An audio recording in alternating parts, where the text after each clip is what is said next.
Despite the devastating loss of Charlie Kirk, my incredible husband at UVU, Caleb has persisted with the same gift. What do you mean Nicki Minaj can't vote? What do you mean she can't even vote? I had no idea that Nicki Minaj is not a US citizen. Hi guys, let's talk about this because it's blowing up fast. A group of white women have publicly rejected Erika Kirk's narrative and are calling out what they see as complete nonsense. Instead of staying silent or going along with the popular talking point, they are challenging the claims head-on, and the internet is not taking it lightly.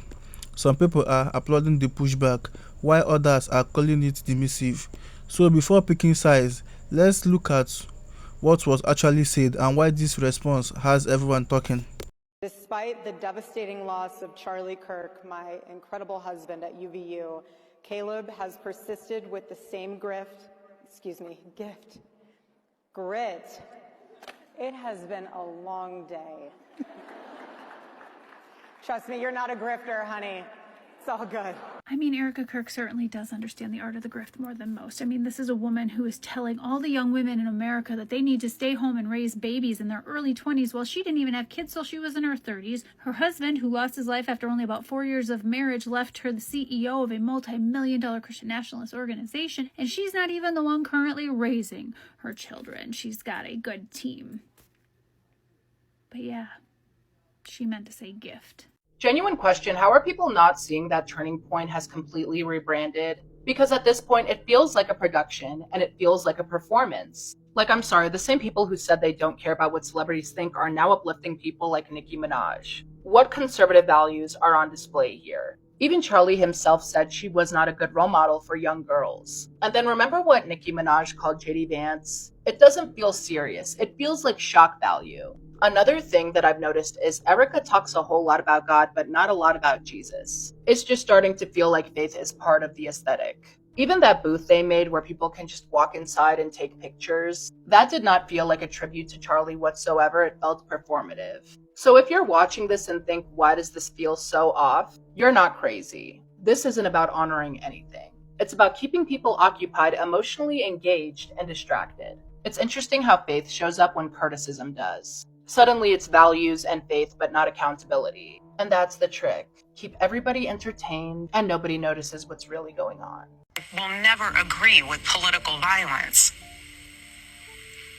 My husband is a victim of it. I'm a victim of it. But what I'm trying to say here is that we can blame everyone else. We have to look in the mirror. When you become a father, when you become a mother, how are you raising your kids? Are you taking responsibility, or are you giving them a device and saying, go down that rabbit hole? I'm trying to go to Pilates class. You can just sit in the corner and look at your iPad or look at your phone and go down that rabbit hole and see what you can learn from that instead of being a parent. So my call to action from that is, parents, step up. Do you want your kid to be a thought leader or an assassin? That's where we're... Do you think our political leaders have a responsibility to turn the temperature down right now? Well, I think everyone has a responsibility to do that, and I'm doing my part. I'm not in control of other people. For all the people leaving comments like, oh, leave this woman alone, yikes, is there nothing else to talk about?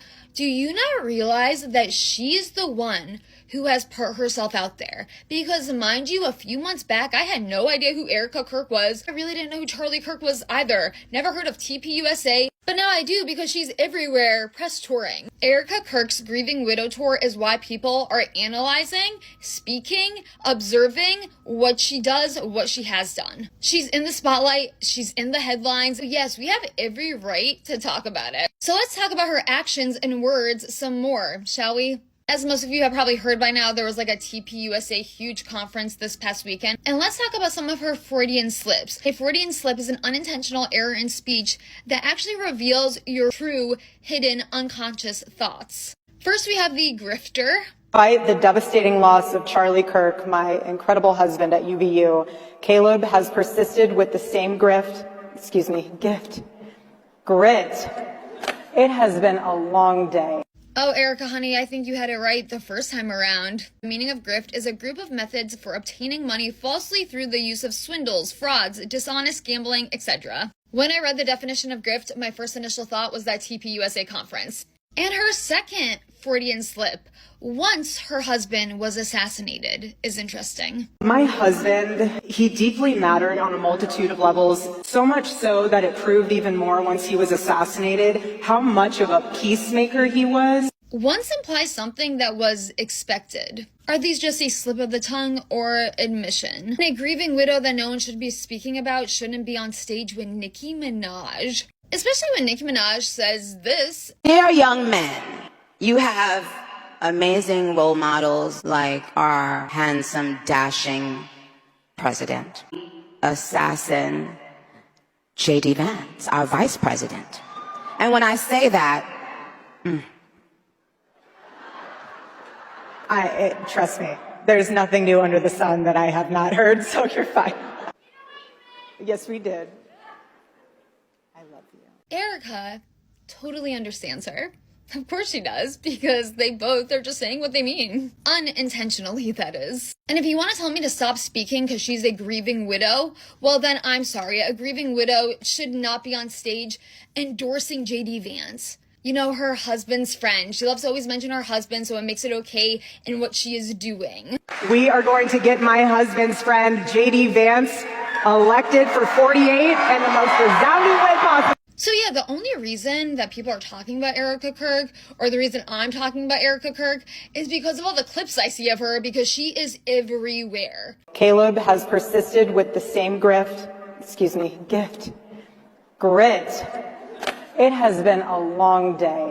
Oh, Erika, honey, I think you had it right the first time around. The meaning of grift is a group of methods for obtaining money falsely through the use of swindles, frauds, dishonest gambling, etc. When I read the definition of grift, my first initial thought was that TPUSA conference. And her second Freudian slip, once her husband was assassinated, is interesting. My husband, he deeply mattered on a multitude of levels, so much so that it proved even more once he was assassinated how much of a peacemaker he was. Once implies something that was expected. Are these just a slip of the tongue or admission? A grieving widow that no one should be speaking about shouldn't be on stage with Nicki Minaj. Especially when Nicki Minaj says this. Dear young men, you have amazing role models like our handsome, dashing. Something that I did not expect to come out of the past few weeks covering all of this stuff, with it ramping up with Candace Owens, her conspiracy world, and all of these things. An unexpected thing that has happened is I've gotten to know who Erika Kirk is a lot more, and I've just gotten to learn a lot more about her, which, you know, when Charlie was here, I knew her as his wife, but never really, I just didn't know anything about her, and I've come to have a lot of respect for her. I've learned a lot from her. She's very, very, very well versed on scripture, on the word of God, and I think that's one of the things that is kind of off-putting to her to some people. I don't think people are used to someone being so strong and convicted in their faith and know the word of God as well as she does. But I want to point this out. If my wife died, I would be so depressed that I wouldn't be able to speak for at least a month. Meanwhile, Charlie's wife goes on tour. I don't get it. Something is off. I can't be the only person who thinks this way. You don't get it because you don't understand what Charlie was doing. You don't understand Turning Point. You don't understand what she's doing. So she actually explained exactly what she's doing. She is fulfilling what Charlie Kirk was doing when he was on Earth. She's literally fulfilling the rest of his dates. She is fulfilling all of his commitments, all of his tour dates that were pre-planned. They did have other people with Turning Point going and fulfilling his campus tour dates. She didn't do that. But she is fulfilling all of his other things. He had this book. His book was set to release at this time, and he was planning on doing a book tour. She's doing that for him. She is living on his legacy for him. I think it's beautiful, and this is how she's honoring her husband. Of course, you're going to grieve. People grieve differently. They do things differently. They've done things on Earth differently. Charlie Kirk had a very extraordinary job, and this is what she's doing. This is her lot right now. And you have no idea. You have no idea how she's grieving when no one else is there. She is a trained public figure. She was a pageant girl. She's not going to be breaking down, and she's a leader right now. She's a leader to all of those in Turning Point. To me, it makes less sense. It's more strange that full-on adults are writing think pieces, or this isn't a think piece, but uploading videos, criticizing everything she's doing, and they're not seeing what themselves are doing. To be an adult and posting stuff about how a woman is grieving, to me, is a lot more strange than any behavior I've seen out of Erika Kirk. What do you mean Nicki Minaj can't vote? What do you mean she can't even vote? I had no idea that Nicki Minaj is not a U.S. citizen. She was born in Trinidad and Tobago. She has been here paying taxes for decades, but she is very open about the fact that she is not a U.S. citizen. And you're gonna tell me, okay, that we're gonna sit across from Erika Kirk and we're gonna talk like we're the same? Girl, everyone in that room would deport you, is deporting people exactly like you who've been paying taxes and working in this country for decades, just trying to have a life. You're gonna try to become like a political figure and you can't even vote in this country. That's crazy work. That's cuckoo's bonkers insane. So much so that when I saw that, I was like, ain't no way. There is no way that that's true. It's true. While the new Nicki Minaj stuff is insane, and some may view it even as surprising, it's actually not surprising at all. I mean, look at her track record the past few years. All the way back in, I think, 2022 or 2021, or around that time, she grifted very, very hard. And this actually came pretty immediately after her brother got convicted of that thing that I can't say on here, but for a long time, okay? And her at Turning Point being like, wow, I've sold out stadiums, and this is the most important thing to me. Like, I think it really started when she was like an anti-vaxxer and she told like these weird anecdotes about like her cousin or something who, I don't know, like had bad reactions to the vaccine or something. But ever since there, she just like kept the ball rolling. And I do think that it has something to do with what happened to her brother, is a way of kind of like coping and putting a mask on and kind of like putting yourself in the in-group that doesn't cancel you for things like that, if that makes sense. Despite the devastating loss of Charlie Kirk, my incredible husband at UVU, Caleb has persisted with the same grit. It has been a long day. Trust me, you're not a grifter, honey. It's all good. He deeply mattered on a multitude of levels, so much so that it proved even more once he was assassinated, how much of a peacemaker he was, and how much of a coalition builder he was. Today we continue our psychological ethnographic study of conservative white evangelicals by examining the 8 stages of grief as demonstrated by Erika Kirk, a recently widowed conservative white evangelical. Now, in any grieving process, the first stage is always forgiveness. Now, don't worry about any of the details. We don't need to do any work to reach this stage. We don't need to think about what it will mean for us, our family, for the forgiven and their family. We just proclaim the words. I forgive him. Second, and these two can happen fairly simultaneously, the blaming of the firstborn. This shifts the blame off of God, off of the person forgiven, and onto an innocent family member. But the firstborn, being the oldest, can handle that guilt. He's on a work trip with Jesus, so he can afford your blueberry budget. And an extra bonus, that little girl is going to grow up to be very careful with money. Following stage 2, we have glee. This is the stage where you begin to recognize all of the opportunities that have opened to you since the loss of your loved one. We are so blessed to have more work than we even could ever dream of. I mean, it's beautiful. Now, all of that dopamine and serotonin or whatever it is that you get from glee leads inevitably to stage 4, lust. This is the stage where you start groping all of your late husband's friends. Stage 5 is press tour, also known as intimidation of enemies. This is the stage where you seek out media attention in order to make it known that you may be widowed, but you are not defenseless. This is the I am widow, hear me roar stage. Stop. That's it. That's all I have to say. Stop. This experience prepares you for stage 6, sequins.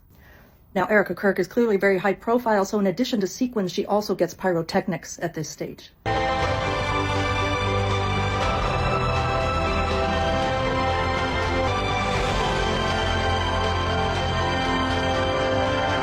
Now, stage 7 of every grieving process is political campaigns. You can campaign for your loved one's friends, or for your current or future potential lovers. Or if they're the same person, great. We are going to get my husband's friend, J.D. Vance, elected for 48 in the most resounding way possible. And finally, the 8th, final, most powerful stage, stage 8, acceptance of the grift. Charlie Kirk, my incredible husband at UVU, Caleb has persisted with the same gift. So there you have it, the 7 stages of grief for conservative white evangelicals. So let me know in the comments if you plan to incorporate any of these stages into your future grieving processes. After watching everything, one thing is clear: more people are starting to question narrative instead of accepting them automatically. Whether you agree with the white women or side with Erika Kirk, this shows how divided these conversations have become. Honest discussion like this make people uncomfortable, but that's usually where the truth starts coming out. Drop your thoughts in the comments. Was this necessary call out, or did they cross the line? Like the video, comment your opinion, and subscribe to my channel for more commentary videos. Thanks.